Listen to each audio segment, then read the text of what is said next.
as a larger institution, how do you see what and how these smaller set of banks who are predominantly present in the district level or cooperative level working, and how can they leverage on this kind of a technology with an institution like yours to take the banking to the last mile unbanked population? Two things. One is that first step I'll straight away, without going into all the analytics that goes into understanding the marketplace as it is. First is that the level of basic technology is the first hurdle that must be crossed. The cooperative banks and the regional rural banks or the other form of money lending and deposit collection that is there is either in a primitive mode of banking or deliberately they don't want to.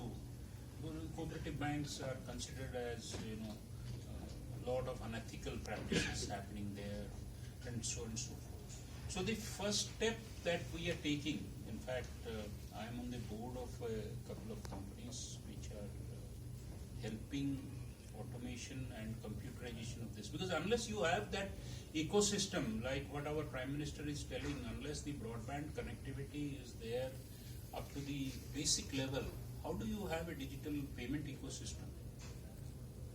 It won't happen. And how do you, if smartphone prices do not drop, how do you think that, and trust me, it is a myth to say that poorer people do not know how to use smartphones. They are very, very savvy. They keep on using it. You will have to bring that common denominator based user experience to that. So first is that what we used to call, when we were young officers in the bank, we used to call it line assignment. In IAS it is called field assignment. Even today, if you talk to a central government secretary, he will tell when I was in the field, meaning he was a district collector or a subdivisional magistrate or something. We're connecting with the people, and with us, there was mandatory 4 years minimum, rural and semi-urban, where we have to go and work in those areas. Those are invaluable experiences which has given us those startup kind of mindset. So people, stakeholders like you must spend some time there to understand, because the way lending happens there, inclusion happens there, deposit taking happens there is totally different from what is discussed in the boardrooms of corporates.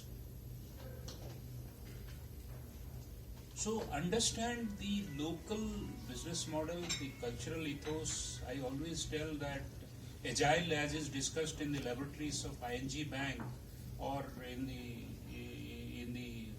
boardroom of a BBVA bank, is different from India, because in India culturally we are multitaskers.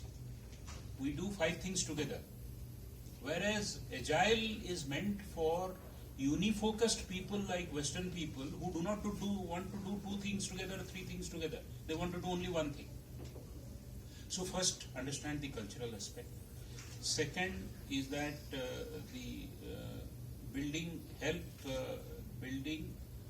the minimalistic model of computerization in these cooperative banks and other things, because they will be the important intermediaries and vehicles of financial inclusion.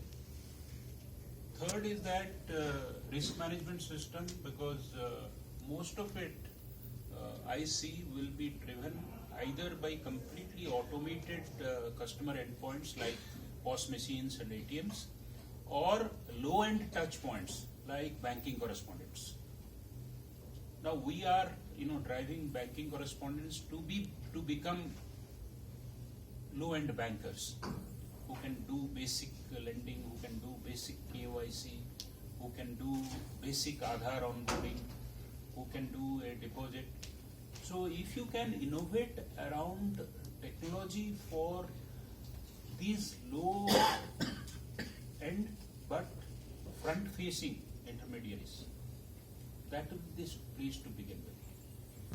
Well, sir, very rightly said, and hence the very first step that we did was to understand the problem on the ground and bring and innovate the technology for the BCs.